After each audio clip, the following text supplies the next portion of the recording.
क्योंकि इसके पहले भी तो विधायक थे और सरकार थी। गोरिया कोठी कोई पाकिस्तान में तो था नहीं, वह इसी सिवान में था। क्योंकि इसके पहले भी तो विधायक थे और सरकार थी। गोरिया कोठी कोई पाकिस्तान में तो था नहीं, वह इसी सिवान में था।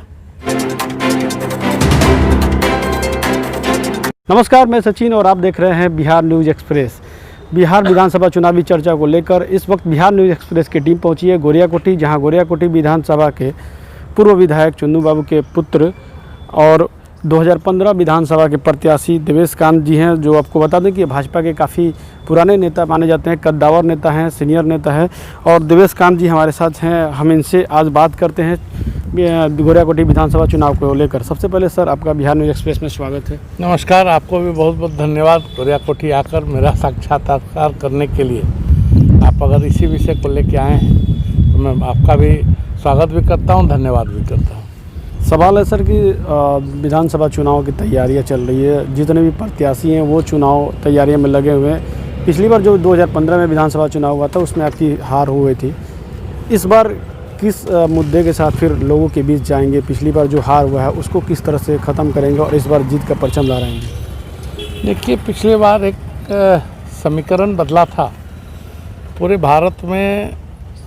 2014 में प्रधानमंत्री नरेंद्र मोदी की जीत के बाद जो हवा चली, उससे ऐसे बहुत सारे लोग जो धर्मनिरपेक्षता की राजनीति करने के नाम पर धर्म प्रधानता की राजनीति करते हैं, वो लोग एकत्रित हुए थे। और हमारा भी जो गठबंधन था वह टूट गया था। टूटने का कारण जो भी हो, उसकी हानि हुई।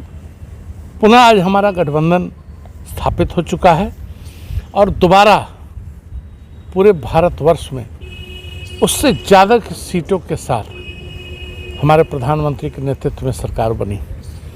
और यह अवश्यंभावी ही नहीं, सुनिश्चित मैं आपको बता देना चाहता हूँ कि मैं चुनाव जरूर हार गया था, लेकिन मैं अपने जनता से नहीं हारा था। जनता के बीच हमारी जीत थी। गणित के मामले में मैं चुनाव हार गया था। मैं चुनाव जीतने और नहीं जीतने से नहीं, विगत 5 वर्षों में उसी तरह से लोगों के बीच में हूँ जिस तरह से मैं जीत के होता। और आज भी मैं उसी सेवा भाव से इस पूरे बाढ़ग्रस्त क्षेत्र में। राजद के विधायक अभी वर्तमान में हैं, पिछले 5 साल, अब उनका 5 साल का कार्यकाल होने जा रहा है। क्या लगता है इन 5 सालों में गोरिया कोठी विधानसभा में विकास हुआ है या नहीं? देखिए, जो बिहार सरकार के स्तर पर विकास होना चाहिए वह विकास तो हुआ है। जैसे 2013 में हमारे पिताजी जब विधायक थे तो उन्होंने नंदकिशोर यादव जी जब हमारे PWD के मंत्री थे, उन्होंने लिख के दिया गोरिया कोठी और अफराद की सड़क को दोहरीकरण करने के लिए, चौड़ीकरण करने के लिए। अभी आप शायद उस सड़क से चढ़ के भी आए होंगे और आपने यह महसूस किया होगा कि वह सड़क बन गई है। तो यह सरकार का जीत है और सरकार का विकास है। लेकिन जो एक विधायक के स्तर पर क्षेत्र की छोटी छोटी ऐसी सामाजिक आवश्यकताएं जो हैं, जिनके लिए विधायक मद से पैसे आते हैं, जिनके लिए अपने विधायक अपने स्तर पर प्रयास करके कुछ करा सकते हैं, सरकार से कुछ विशेष ले सकते हैं, सरकार में रहे भी, लेकिन बाद में उनका गठबंधन टूट गया तो आज वह विरोधी दल के नेता के रूप में यहाँ काम करते हैं। लेकिन उनका जो काम करने का ढंग है, यह तो जनता जवाब देगी। मुझे इस विषय पर नहीं बोलना है, चूँकि वह मेरे पिताजी की उम्र के रहे होंगे या हैं, उनके साथ पार्टी में भी रहे और उनके समकक्ष उठते बैठते रहे। तो एज अभिभावक मैं उनके बारे में विषय पर नहीं बोलता हूं, लेकिन जनता उसका जवाब देगी। एक चैनल को उन्होंने स्टेटमेंट दिया था कि गोरिया कोठी विधानसभा में लगभग 300 करोड़ रुपए का विकास उन्होंने करवाया है। क्या आप मानते हैं कि एक विधायक 300 करोड़ का विकास करवा सकता है? ये तो आप भी समझ सकते हैं, आप पत्रकार हैं और आप लोग खोजी पत्रकार हैं। आप लोग ऊपर के अखबारों में नहीं लिखते पढ़ते हैं, आप नीचे उतर के धरातल पर काम करते हैं और आप जानते हैं कि 300 करोड़ का क्या मद होता है। वह तो एम्स भी बिहार में लाने की जगह पर गोरिया कोठी में ला रहे थे। और ऐसी कोई योजना मेरे पास जो किताब में सड़क से संबंधित है, स्कूल से संबंधित है, जो मेरे पिताजी ने नोटेड कराई, जिस पर काम आज मुख्यमंत्री ग्राम टोला सड़क के नाम से हो रहा है या अन्य काम हो रहे हैं, उससे बढ़ के अगर वह कुछ करके दिखाएं तब। जैसे सड़कें बनी मेरे पिताजी के राज में, जब वो विधायक थे 2010 से 15। लेकिन वही मैं कह रहा हूँ कि जो विधायक के स्तर से काम होना चाहिए, नई सड़कें जो उन्होंने लिखी वो बन रही है, लेकिन जो पुरानी है जिनका रिपेयरिंग होना चाहिए, जिनका मेंटेनेंस होना चाहिए, जिस पर विधायक को नज़र लाना चाहिए, सरकार को बताना चाहिए कि यह सड़क टूट गई, जैसे गोरिया कोठी से जामुआनी की सड़क टूट गई, ऐसी कई सड़कें हैं जो टूट गई हैं।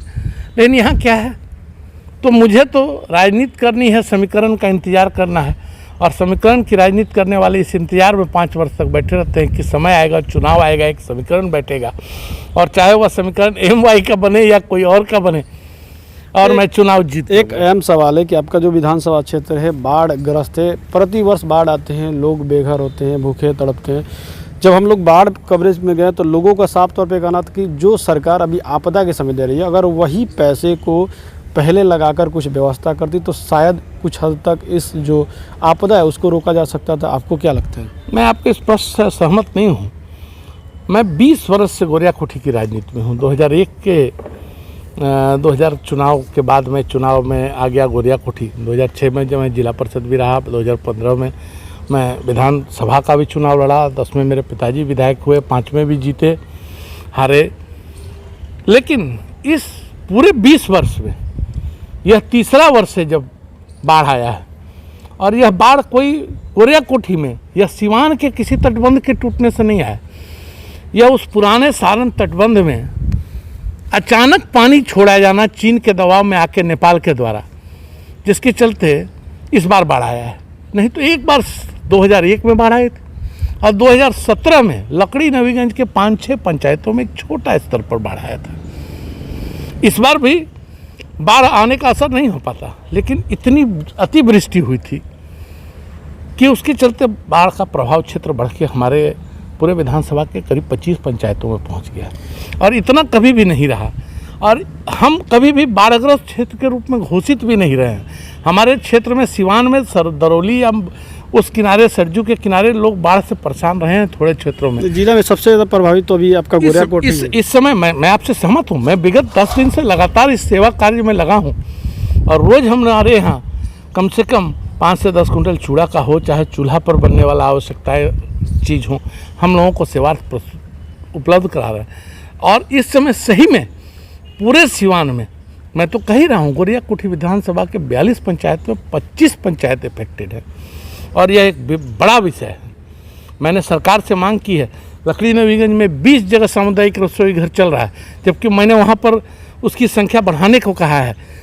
बसंतपुर में 9 जगह चल रहा है, गोरिया कोठी ब्लॉक में स्वयं में 10 जगह चल रहा है। हम लोगों ने लकड़ी नवीगंज और बसंतपुर में बढ़ाने का काम के लिए कहा है, लेकिन दुर्भाग्य से CO बसंतपुर को ब्रेन हेमरेज के चलते वहाँ आपदा में काम में थोड़ी दिक्कत आ रही थी, और जो CO लकड़ी नवीगंज आए हैं वो आते ही बाढ़ में पड़ गए हैं। उनको भूगोल का भी ज्ञान नहीं हो पाया था अभी लकड़ी नवीगंज का, इसलिए थोड़ी परेशानी हुई। लेकिन प्रयास सरकार के स्तर पर, हमारे स्तर पर, माननीय हमारे सांसद सिग्रीवाल जी के मार्गदर्शन में, उनके निर्देश पर अच्छा काम हो रहा है, और जो कमियां हैं उसको हम लोग तुरंत और बढ़ा के विस्तार करके पूरा कर लेंगे। एक अहम सवाल कि गोरिया कोठी के भाजपा के आप मजबूत दावेदार हैं, तो इस बार जब आप विधानसभा क्षेत्र में जाइएगा तो इस बार आपका क्या चुनावी मुद्दा होगा, क्या प्लानिंग होगी गोरिया कोठी विधानसभा के जनता के लिए? देखिए, गोरिया कोठी शिक्षा के लिए जाना गया है। कोई देश हो, कोई प्रदेश हो, कोई शहर हो, आप चले जाइए, गोरिया कोठी का एक नाम करता मिल जाएगा, चाहे वो कहीं से न कहीं तो डॉक्टर जरूर होगा। आप गोपालगंज से चलिए, सिवान आ जाइए, आप शहर पटना चले जाइए, छपरा विनोदी शर्मा को देख लीजिए, पटना में अनीता सिंह हो, चाहे डॉक्टर RN सिंह हो, चाहे डॉक्टर शांति राय हो, उनके पूरे परिवार के लोग हों, चाहे दिल्ली में डॉक्टर RP सिंह का परिवार हो जिन्होंने एम्स की स्थापना की। ऐसे कितने लोग उस परिवार से विदेश में हमारे 10-10, 20-20 डॉक्टर काम कर रहे हैं। तो पहले तो मैं गोरिया कोठी क्षेत्र को सबसे पहले शिक्षा के मामले में मजबूत करना चाहता हूँ, जहाँ हम थोड़े कमज़ोर हुए हैं। कमज़ोर इसलिए हुए हैं कि जिस स्तर पर जो बात उठनी चाहिए, जो मैंने आपसे कहा कि विधायक को बताना चाहिए कि हमारे यहाँ स्कूल में कमरे की कमी है, कॉलेज में शिक्षक की कमी है, प्रयास हो रहा है, तो आप अपने स्तर से क्या ला सकते हैं। जैसे मेरे पिताजी जब विधायक हुए तो उन्होंने भाई चांसलर से कहकर JP विश्वविद्यालय में, गोरिया कोठी एकमात्र सुदूर देहात में है, तब भी यहाँ पीजी की पढ़ाई शुरू कराई है, उसमें मानिए 1-2 विषय बंद हो रहे हैं, तो यह तो स्थानीय विधायक के स्तर पर उठाया जाना चाहिए। तो मेरा प्रयास यह होगा कि जब हम चुनाव जीतने जाते हैं या चुनाव लड़ने जाते हैं तो सोच स्पष्ट है, हम जीतेंगे, लेकिन जीतने के पहले भी जो नारा था कि सबका साथ सबका विकास तो करेंगे ही, विशेष जोर हमारा शिक्षा और स्वास्थ्य ही होगा। लाइट बढ़ा लीजिएगा। आप संघ के पुराने कार्यकर्ता हैं, आपके पिताजी भी संघ के कार्यकर्ता थे। अभी सीवान भाजपा को देखा जाए तो एक तरफ भाजपा MLC मनोज सिंह और दूसरी तरफ भाजपा ओम प्रकाश यादव के पुत्र हैप्पी यादव लगातार सोशल मीडिया पे एक दूसरे पे कटाक्ष कर रहे हैं। हैप्पी यादव ने तो निर्दलीय चुनाव लड़ने की भी कई लोगों को चुनौतियाँ दे दी है। तो आपको लगता है कि जिस तरह से NDA में लगातार विरोध हो रहा है, एक दूसरे पे कटाक्ष हो रहा है, उससे NDA कमज़ोर पड़ रहा है और इसका असर आगामी चुनाव में भी पड़ेगा? देखिए, ऐसा है, जब परिवार बड़ा होता है और एक घर में बड़े किचन में जब ज़्यादा बर्तन होते हैं तो कभी कभी थोड़ी आवाज़ एक दूसरे के छुल जाने से आवाज़ निकलती, तो वैसे ही आवाज़ है। इसमें हमारे पास यह क्षमता है कि जब ओम प्रकाश यादव जी का टिकट भाजपा ने जदयू को यह सीट देते हुए दे दिया तो भी नारा लगा था ओम प्रकाश बाहर जाएंगे, ओम प्रकाश निर्दलीय। लेकिन ओम प्रकाश जी एक मजे हुए नेता हैं और उन्होंने पार्टी के लिए काम किया, पार्टी ने उसको सम्मान दिया। आज वह पार्टी के प्रदेश के उपाध्यक्ष हैं। हैप्पी यादव उनके पुत्र युवा मोर्चा के उपाध्यक्ष हैं, अध्यक्ष हैं जिला के। तो कुछ बातें हैं, लेकिन वह हम लोग आपस में सुलटा लेंगे, इसके लिए बहुत परेशान होने की नहीं है। कोई अगर इच्छा रखता है तो वह अगर कह रहा है तो ये सब एक दूसरे को थोड़ा बहुत आपस में, ऐसे मेरा सलाह उन दोनों लोगों को होगा, चाहे मनोज जी हों, अजय जी हों, हमारे सब NDA के साथी हैं, चाहे हैप्पी यादव जी, सबको हमारा सलाह होगा कि यह हम आपस में बैठ के सुलझ लें। मैं तो अपने कार्यकर्ताओं को भी रोकता हूँ।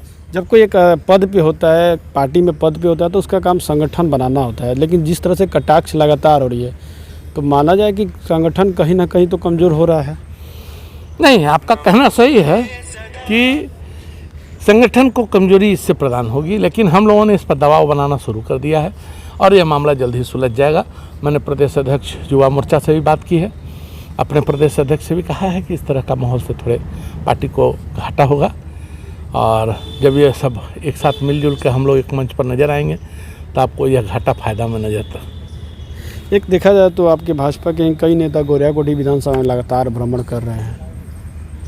देखिए, यह लोकतंत्र का महापर्व है और चुनाव नहीं, राजनीति करने वाले, समाज सेवा में रहने वाले सभी लोगों की महत्वाकांक्षा होती है कि वह मैं किसी पद पर जाके सेवा करूं।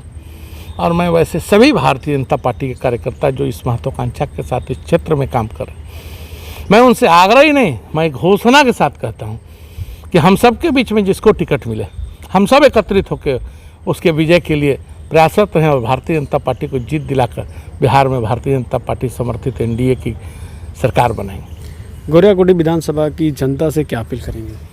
गोरियाकोटी की जनता से मेरा अपील आज ही नहीं, पहले भी रहा है, हम सब साथ हैं, हम सबका खून लाल है, हम जात पात से ऊपर उठे हैं और वह विस्तार होना चाहिए कि जात पात की राजनीति से हम बाहर निकले हैं। और नौजवान विशेषकर मैं आपको बताता हूँ, आज ऐसे ऐसे नौजवान भारतीय जनता पार्टी के साथ जुड़े हैं जिनको लोग अल्पसंख्यक के नाम पर अलग छाट के चलते थे। मेरे फेसबुक पर संख्या में हमारे अल्पसंख्यक मित्र हैं और मैं उनका सम्मान करता हूँ। और मैं वैसे सभी लोगों को जिनको लोग MY के नाम पर या किसी पिछड़ा, दलित, सामंतवाद इसके नाम पर तोड़ते थे, उस सभी को तोड़ दिया है हमने। और यह आशा नहीं, पूर्ण विश्वास है, जनता हमारी इस आवाज़ के साथ है कि हम सब साथ हैं, हम सबका विकास हो और गोरियाकोटी का विकास हो। और गोरियाकोटी जिस नाम प्रतिष्ठा के लिए जाना जाता था, उसी नाम प्रतिष्ठा के साथ गोरियाकोटी आगे बढ़े। तो हमारे साथ देवेशकांत जी थे, जिन्होंने काफ़ी शानदार तरीके से हमारे सवालों का जवाब दिया। इन्होंने कहा कि गोरियाकोटी की जनता हमारे साथ है और अब आने वाले वक्त में देखना है कि जनता इनको लेकर कितना गलबंद हो पाती है। अपने सहयोगी अभिमन्यु के साथ सचिन कुमार, बिहार न्यूज़ एक्सप्रेस, सिवान।